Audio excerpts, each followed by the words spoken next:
Hello everybody. Today we're going to be doing a much requested review from all of you. As you've seen this gun featured in one or two other videos, we are finally going to be touching on the KWA SR12.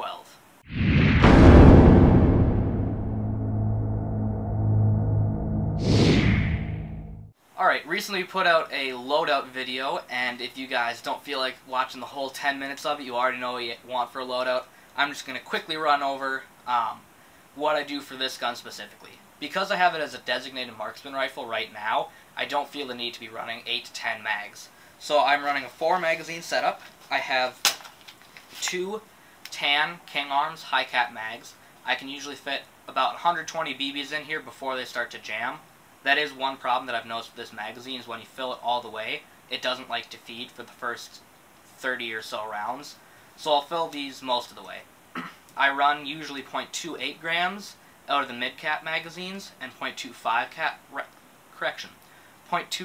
gram BBs out of my KWA brand high-capacity magazines.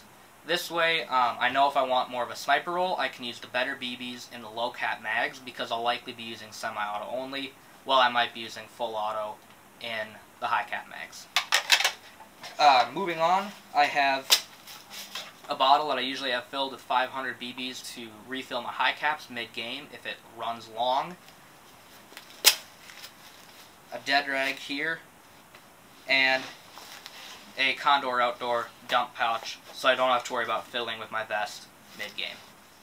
Alright, now one of the first things that you're going to notice when you look at this gun is this is not stock. I'm going to quickly show you what the gun looks like now and what modifications are on it, and then what you're going to get if you were to buy it new, should it be brought back since it was discontinued recently.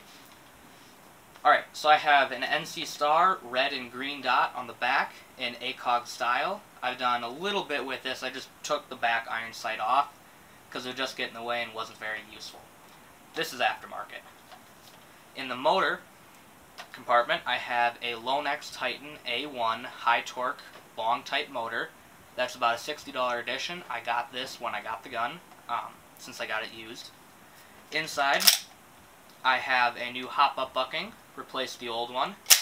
Hopefully, I'll be getting a 6.03mm Tightbore barrel in it right now. Currently, I'm still running the stock 6.05mm that comes with KWA guns, which is plenty acceptable, but I'd like a little bit more. I have a Magpul angled foregrip. Just kind of an off-brand bipod, has adjustable legs, locks up, and then I have a 5.56 style suppressor with United States Marine Corps engravings on the top. Now, to change this back to stock is fairly simple. It's a really easy gun to work with. Pop off your red dot, and it does come with a very high quality set of iron sights. The front sight is adjustable for a little bit of elevation, while the rear sight is also adjustable for windage and elevation. It is a regular post and ring sight, just like any other M4/M16 style rifle. So if you've ever shot one with a carry handle or something similar to it, the sight should be almost identical. Now, it's coming off. And then finally, simply remove the suppressor and replace it with either your orange flash hider, which I only have on it whenever I take it out in my backyard or something like that, and I have a black flash hider. Also, you can purchase these from KWA and then screw those right on the end. I'll put the orange one on just because this is how you'd be getting it. And voila, this is what your gun is going to look like when you get it out of the box. Now, I'm just going to start on the back and work my way up. We have a full polymer M16 style stock, and I tell you, this is the highest quality polymer stock I have ever seen. I feel like I could just take a hammer and just keep bashing it over and over again, and it would still be great. Now, you're going to notice I'm very enthusiastic about this gun, because I've heard it called the Ferrari of airsoft guns. It is. To insert the battery, you simply open the compartment on the back of the gun by pulling down on a little tab, sliding the battery in. This is a huge battery space, and it is perfect for large type batteries, or in my case, I use a 9.6 volt battery.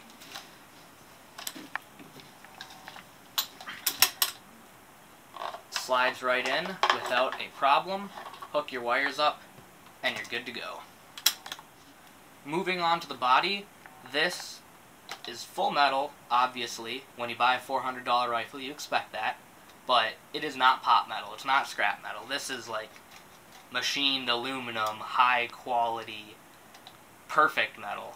It has a matte black finish as compared to some of KWA's earlier guns that had kind of a shiny black. This is nice, it cuts down reflections, and it looks really, really classy. Now, my gun has had the magazine release replaced, but it also has a two-tone gray that would be on the magazine release that you'll see on things such as the selector switch, the bolt release, the dust cover, and the magazine. Just like any other M16, safe, semi, full auto, nice, crisp, stays in place, don't have to worry about that at all. Standard M16 checkered grip, this can be swapped out, but I personally like it a lot. It's very comfortable for me. All in all, pretty good. Magwell is very precisely engineered, and because of that, I only recommend KWA brand high cap mags for this gun. Now, I did realize that the King Arm mid caps mags do fit in here.